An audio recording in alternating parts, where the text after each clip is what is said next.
Bonjour à tous. Donc aujourd'hui, nous allons étudier la vidange d'un réservoir à charge variable. Pour cela, considérons un réservoir d'assez grande dimension, au bas duquel un orifice a été percé, et par cet orifice vient s'écouler notre fluide,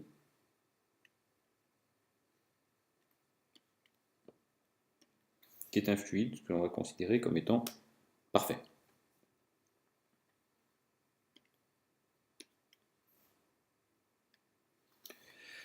Donc pour référencer un peu tout ça, on va mettre un axe Z qui va nous permettre de référencer la hauteur de l'orifice, qu'on va appeler Z0 ici. Donc l'orifice est référencé par O.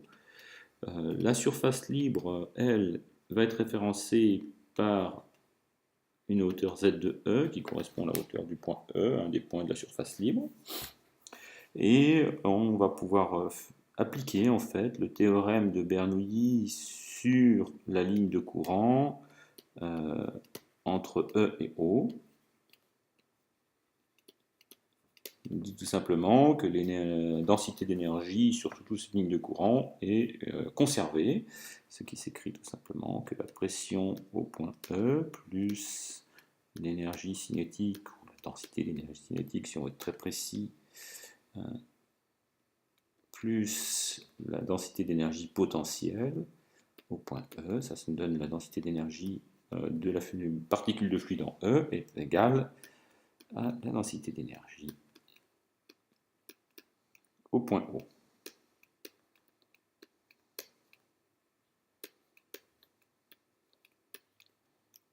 Voici donc notre équation liée à l'application du théorème de Bernoulli. Or, la pression au point O est égale à la pression au point E est égale à la pression atmosphérique, ce qui permet de décrire notre vitesse de la surface libre de façon un peu différente, qui est égale à la vitesse de sortie du jet plus 2 fois le terme de gravité et la différence de hauteur. Donc on a donc un jet qui sort avec une vitesse V0, une surface libre qui change de hauteur avec une vitesse V2E.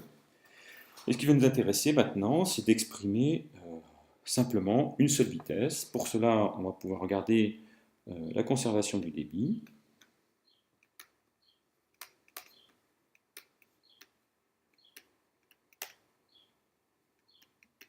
Voilà, conservation du débit.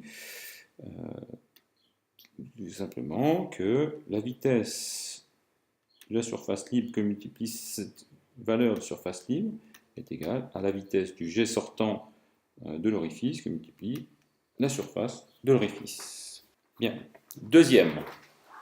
Donc la conservation du débit va nous permettre d'écrire tout simplement que la vitesse de la surface libre au carré est égale à 2 fois la gravité Z de O moins Z de E, le tout divisé par un terme introduit par notre conservation de débit, qui peut être tout simplement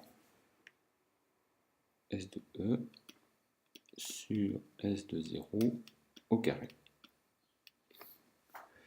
Si la surface libre E est largement plus grande que la surface de l'orifice, alors on va pouvoir simplifier notre équation et on va se retrouver avec une vitesse de notre surface libre qui va être approximée par la racine carrée de 2G. On va poser ici que ZE moins Z0 c'est égal à la hauteur de liquide dans le réservoir, et le tout donc va être multiplié par le rapport de surface de l'orifice sur la surface donc de notre surface libre. Voilà donc ce que l'on voulait obtenir en premier. Maintenant, on va pouvoir aller un peu plus loin, on sait que notre vitesse de surface libre, V de E, c'est tout simplement la dérivée de la hauteur de liquide au cours du temps, donc la variation de hauteur de liquide au cours du temps. On peut poser des conditions limites. Pour t égale 0, que notre hauteur, h de t égale 0, égale h0. On va se retrouver dans ce cas-là à intégrer notre équation, faire une égalité entre notre vitesse de surface libre et notre petite équation différentielle ici. Ça revient en fait à avoir une équation du type tout simplement d de h de t par rapport à dt égale moins 2 fois la gravité que multiplie h de t, facteur du rapport de nos surfaces. En intégrant cette équation, et plus avec nos conditions limites, on trouve assez facilement que la racine carrée de h de t est égale à la racine carrée h de 0, donc la hauteur initiale du fluide, moins le rapport de nos surfaces libres,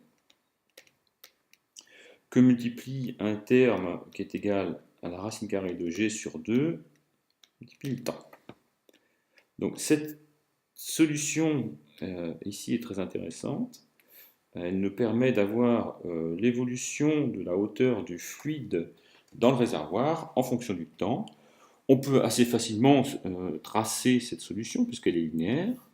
Donc en fonction du temps, la racine carrée de h de t, de la hauteur liquide en fonction du temps, commence tout d'abord à t égale 0 par une hauteur h de 0, racine de h de 0, et va décroître au fur et à mesure du temps, et donc marquée par une droite, et la pente de la droite est égale à moins le rapport des surfaces que multiplie la racine carrée de g sur 2. Donc expérimentalement, il est quand même assez facile de trouver cette équation. En fait, il y a une chose assez intéressante aussi, c'est que tout simplement, si on se rappelle de la conservation du débit, donc le fait que VESE est égal à VOSO, donc, et que si on regarde l'équation de la vitesse de la surface libre, on peut combiner les deux, donc ces deux parties, et on va pouvoir retrouver en fait une formule qui va nous intéresser, c'est simplement la formule de Torricelli qui nous dit que la vitesse de sortie du jet est égale à tout simplement 2 fois la gravité que multiplie la hauteur de liquide contenu dans notre réservoir, et ça, c'est tout simplement notre formule de Torricelli.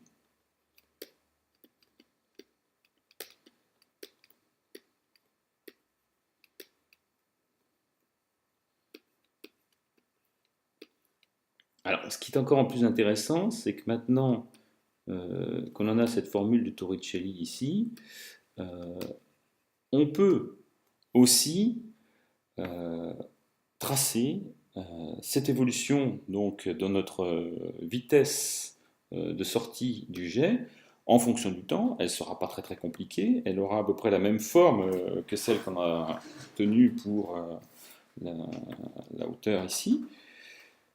Cette vitesse de sortie du jet est égale à 2 fois la gravité que multiplie h0, donc c'est simplement remplacer l'équation de h de t avec l'équation de v0, moins le rapport de nos surfaces